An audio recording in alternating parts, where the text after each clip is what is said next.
بسم اللہ الرحمن الرحیم۔ رسول اللہ صلی اللہ علیہ وسلم نے رمضان کے 4 مقصد بیان فرمائے۔ آقا علیہ الصلاۃ والسلام کے ارشادات سے بھی اور اللہ کے قرآن مجید سے بھی یہ بات ثابت ہوتی ہے کہ فرمایا یا ایھا الذین آمنوا کتب علیکم الصیام کما کتب علی الذین من قبلکم لعلکم تتقون۔ فرمایا کہ اے ایمان والو، روزے کا اصل مقصد جو ہے وہ تمہیں تقوی حاصل کروانا ہے۔ اب وہ تقوی کیا چیز ہے؟ فرمایا کہ تقوی نفس کا انسان کے جسم کے اوپر مکمل کنٹرول ہوتا ہے، تو وہ نفس انسان کو اللہ کی نافرمانی پر مجبور نہ کر سکے، اور جب وہ مجبور کرے تو انسان اس کے ہاتھوں مجبور نہ ہو سکے۔ ہمارے ہاں یہ رواج سمجھا جاتا ہے کہ تقوی بس اسی چیز کا نام ہے کہ انسان جو ہے وہ کبیرہ گناہوں سے بچے، اور روزہ اس چیز کا نام ہے کہ انسان بھوکا اور پیاسا رہے، حالانکہ اللہ کا قرآن کہتا ہے کہ لعلکم تتقون، کہ روزے کا مقصد تمہیں تقوی دینا ہے۔ اب وہ مقصد حاصل کیسے ہوگا؟ فرمایا کہ سر کے بالوں سے لے کر پاؤں کے ناخن تک انسان کا جتنا بھی وجود موجود ہے، اس وجود سے اللہ کی نافرمانی صادر نہ ہو۔ میری آنکھ گناہ نہ کرے اس لیے کہ میری آنکھ روزہ رکھے ہوئے ہے۔ میری زبان جھوٹ اور غلط نہ بولے، غیبت نہ کرے، چغل خوری نہ کرے اس لیے کہ اس زبان کا روزہ ہے، یہ روزے کا مقصد ہے۔ میرے کان غلط نہ سنے اس لیے کہ اس کا روزہ ہے۔ میرا دل غلط نہ سوچے اس لیے کہ اس نے روزہ رکھا ہوا ہے۔ میں مکمل جسم کے ساتھ روزے کا پابند بن کے رہوں، یہی روزے کا مقصد ہے، اور اسی سے انسان کا تقوی حاصل ہوگا۔ میرے ہاتھ کسی غلط کام کو سر انجام نہ دیں کہ جس سے یہ معلوم ہو کہ اس انسان کا روزہ نہیں ہے۔ میرے پاؤں کسی جگہ پہ غلط چل کے نہ جائیں کہ انسان کو پتہ چلے کہ میرا روزہ ہے۔ پاؤں کے ناخن سے لے کے سر کے بالوں تک جتنا بھی انسان کا وجود موجود ہے، یہ تمام کا تمام وجود اس بات کے اوپر کھڑا ہونا چاہیے کہ اللہ نے مجھے روزے کا پابند بنایا ہے، اور یہی نفس کے اوپر کنٹرول ہے، اور یہی روزہ ہے۔ دوسری چیز جس کا جو روزے کا مقصد بیان فرمایا انسان کو ترقی کرنی چاہیے، قرب الہی حاصل کرنی چاہیے۔ رمضان کے مہینے میں اس روزے کا مقصد یہ ہے کہ انسان ترقی کیسے کرے گا، اللہ کا قرب کیسے حاصل کرے گا۔ ہم میں سے جتنے بھی انسان موجود ہیں، مسلمان ہیں، ہر ایک کا اللہ کے ساتھ ایک تعلق ہے۔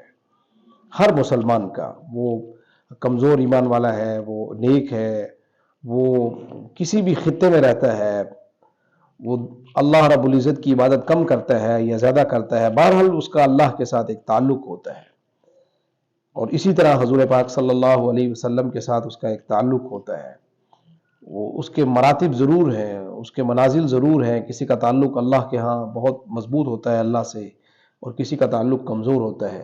اسی طرح یہی رشتہ حضور پاک صلی اللہ علیہ وسلم کے ساتھ ہر مسلمان کا ہوتا ہے جس نے کلمہ پڑھا لا الہ الا اللہ محمد الرسول اللہ۔ شیخ عبدالعزیز طباخ کہتے ہیں کہ رسول اللہ صلی اللہ علیہ وسلم کے ساتھ ہر ایمان والے کا، 7 ارب مسلمان ہیں اگر دنیا میں، تو ہر مسلمان کا، ہر ایمان والے کا ایک تعلق ہے حضور پاک صلی اللہ علیہ وسلم کے ساتھ۔ آقا علیہ الصلاۃ والسلام کے جسد اطہر کے اندر جو اللہ نے دل مبارک رکھا ہے، اس دل سے ایک نور کی تار نکلتی ہے، اور وہ تار ہر مسلمان کے دل تک اس کنیکشن کو برقرار رکھتی ہے۔ جو حضور پاک صلی اللہ علیہ وسلم کے ساتھ جو تعلق ہے، وہ آقا علیہ الصلاۃ والسلام کے دل مبارک سے وہ تار نکلتی ہے، اور نکل کر ہر ایمان والے کے دل تک وہ تار پہنچتی ہے۔ اسی کی وجہ سے انسان ایمان والا رہتا ہے، اسی کی وجہ سے انسان مسلمان رہتا ہے، اور اسی کی وجہ سے انسان ایمان کی منازل میں ترقی کرتا ہے۔ اگر وہ تعلق ختم ہو جائے، وہ تار ٹوٹ جائے یا کٹ جائے، تو فرمایا پھر انسان مرتد ہو جاتا ہے۔ آپ دیکھتے نہیں ہیں کہ جتنے بھی دنیا میں قادیانی موجود ہیں، یہ پہلے مسلمان ہوتے ہیں، یا بہت سارے لوگ پہلے مسلمان ہوتے ہیں، بعد میں وہ قادیانی ہو جاتے ہیں، بعد میں ان کا عقیدہ اور مذہب تبدیل ہو جاتا ہے۔ تو یہی وجہ ہوتا ہے کہ وہ تار کٹتی ہے، رسول اللہ صلی اللہ علیہ وسلم سے قربت ختم ہوتی ہے، تو اللہ رب العزت ان کو دین سے ان کا خاتمہ فرما دیتے ہیں۔ تیسرا روزے کا جو مقصد ہے، فرمایا یہ روزہ جو ہے یہ پاکی کا مہینہ ہے، کہ جو رمضان کا جو اصل معنی ہے، رمضان کا معنی جل جانا، تو رمضان کے مہینے کا مقصد انسان یہ سوچ کے اس کے اندر اپنی زندگی گزارے، اعمال کرے کہ میں نے اپنے تمام کے تمام گناہوں کو جلا کے خاکستر کر دینا ہے، ختم کرنا ہے، بالکل پاک صاف ہونا ہے، میں نے پاکی حاصل کرنی ہے۔ اور پاکی حاصل کیسے ہوگی؟ فرمایا جب انسان اپنے دل کو گناہوں سے پاک کرے گا، اپنے اعمال کے اندر سے پاک صاف اعمال کرے کہ اللہ رب العزت کی بارگاہ میں بھیجے گا تو یہ پاک صاف ہو جائے گا۔ تو روزے کا چوتھا مقصد، فرمایا انسان کا جتنا بھی اجر ہے وہ بڑھ جاتا ہے۔ حدیث میں آتا ہے، رسول اللہ صلی اللہ علیہ وسلم نے ارشاد فرمایا، بعض اعمال کا جو اجر ہے نا وہ اللہ رب العزت کے ہاں 10 گنا بڑھ جاتا ہے۔ بعض لوگ اتنے اخلاص کے ساتھ عمل کرتے ہیں کہ اللہ رب العزت کے ہاں وہ اجر جو ہے وہ 700 گنا بڑھ جاتا ہے۔ اور بعض لوگوں کے ہاں اللہ رب العزت اجر کو اتنا بڑھاتے ہیں کہ اس کی مقدار کو متعین نہیں کرتے۔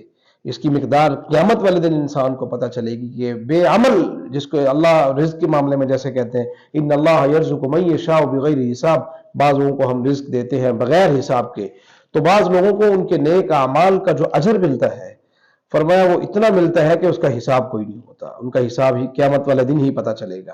اس لیے یہ ماہ مقدس ہے، ماہ رمضان ہے، 4 مقصد بیان کیے گئے ہیں ماہ رمضان کے، تو کوشش کریں جتنا ہو سکے اس ماہ مقدس میں، ماہ مبارک میں زیادہ سے زیادہ ہم اعمال کرنے کی اللہ رب العزت ہمیں توفیق نصیب فرمائے۔ جزاکم اللہ و احسن الجزاء۔ اگر ہماری یہ ویڈیوز کا سلسلہ آپ کو پسند آئے تو ہمارے چینل کو سبسکرائب بھی فرمائیں اور ویڈیوز کو لائک بھی کریں۔ جزاکم